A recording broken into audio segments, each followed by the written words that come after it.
Hello, my name is Olurotimi Osha. Today is July the 20th, 2026. Today I'm going to discuss the new restrictions on F1 non-immigrant visas, or typically called international student visas. Um, so the Department of Homeland Security, specifically United States Citizenship and Immigration Services, by the way, the USCIS is under the Department of Homeland Security. Um, so they've issued new guidance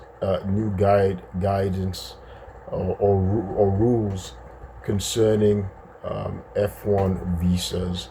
So they have restrictions, um, particularly regarding the duration of status, right?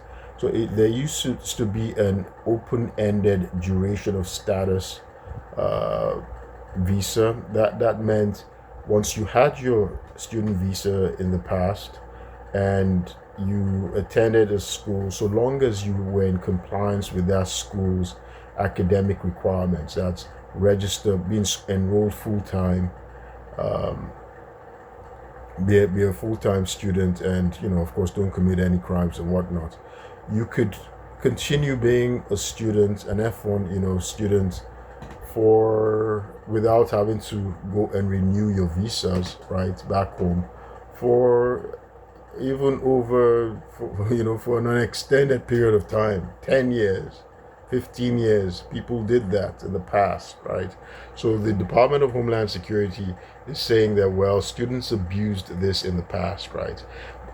But the way they are, the solution they're using to address this abuse, to check the abuse, ends up damaging the academic flexibility, right, that America was known for, which made America a superior academic destination than most other places, because American academia was very flexible, right? I've done a video talking about how I had a history degree, and here I was able to get an undergraduate in accounting, an MBA, get another degree in mathematics, undergraduate, at some point major in biological sciences, uh, at some point in engineering, biomedical engineering, right? Do all of these things, get a law degree, so you see, that's because the American educational system is very flexible.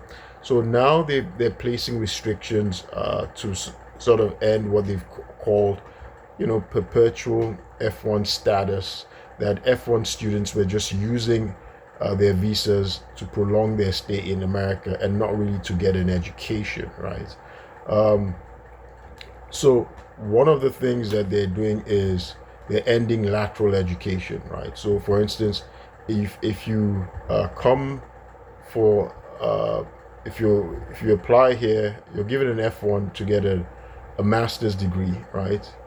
And you finish your master's degree program, then you cannot move to you can continue as get another F1. You can continue as an F1. You cannot continue in another program in a master's degree, right? You can't get another master's degree, right? That's a lateral move. You're expected to go from master's to PhD, right? Something higher than a master's degree, right?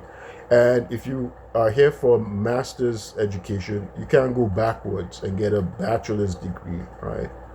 Um, so you see all these restrictions. It's curtailing what American education was superior for, as I said, the flexibility, right? And we have to remember that young people sometimes they don't know what their interests are, right? In uh, academia, they don't know exactly they're not sure what they want to do. Sometimes it's based on a limited environment, right? So they're in their home country, and so they're curtailed by the opportunities they have. And then when they get here, they see more opportunities, and so they want to change their minds. Now, the new F1 visa rules say that students can't change their minds anymore, right? And there's also a cap, right? There's a cap on the number of years they can spend on their program, right? Back then again, if you so long as you were in compliance and good academic standing with your school, it didn't matter how long you spent in your program, right? Now, the Department of Homeland Security has placed a cap that there's a 4-year cap on for an F1 uh, visa. That's a maximum, right? That's a maximum, and after that, you go back to your country. Of course, you have an opportunity to do an optional practical training program after you graduate. But back then, after you graduate, you need time to be able to find a job. So there was a 60-day grace period for you to find a job.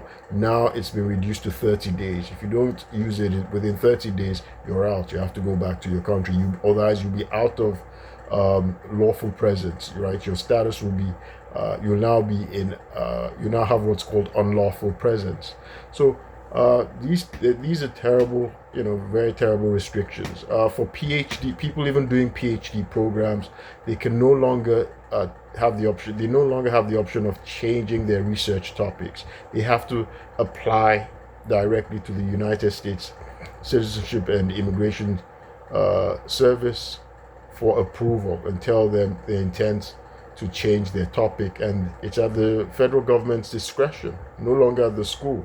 Back then, it's the school. It was an administrative thing between you and the school, right? And the school just decides. So it's it's going to it doesn't make American education attractive anymore. This notion that people are just going to want to be perpetually in school, not because they have a passion for education, for learning, but because they want to stay in America. That's ridiculous, right? It doesn't even make sense. Only people who are not interested in education or don't see the virtue in learning for the love of learning, right? They don't see the value. They're the only ones who would think that way, right? Now let me just use some examples of people uh, who have had this lateral education and what the new rules that will come into effect September 15, 2026 would be eliminating, right? The new rules will be eliminating lateral education. People who were international students, F1, who had lateral education include Sundar Pichai, right? Sundar Pichai is the billionaire CEO of Google, right? Google Alphabet. Alphabet is the parent company of Google, right? He came here to the United States as an international student in the 90s, right? He didn't come from a wealthy family in India, right? He had a bachelor's degree in India and he came here from graduate school. I think he did anyway, at some point he did a Master of Science in, I think, materials science or something like that. Anyway, a Master of Science at Stanford University, and then he did an MBA at MIT. So that's laterals. From one he completes one master's education, and then goes to another master's education. The new rules, USCIS says they're not going to allow that.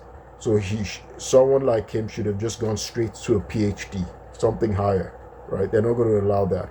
Somebody else who did that was the current CEO of Microsoft, also a billionaire. He also didn't come from a wealthy family in India, right?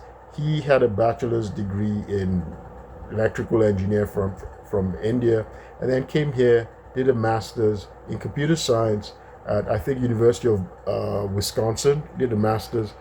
And then after completing that master's, he does a lateral move, right? He does an MBA from University of Chicago, right? So he does a Master in Business Administration. So another lateral move. So under the new rules coming into effect in September 15, 2026, that's out. You can't do what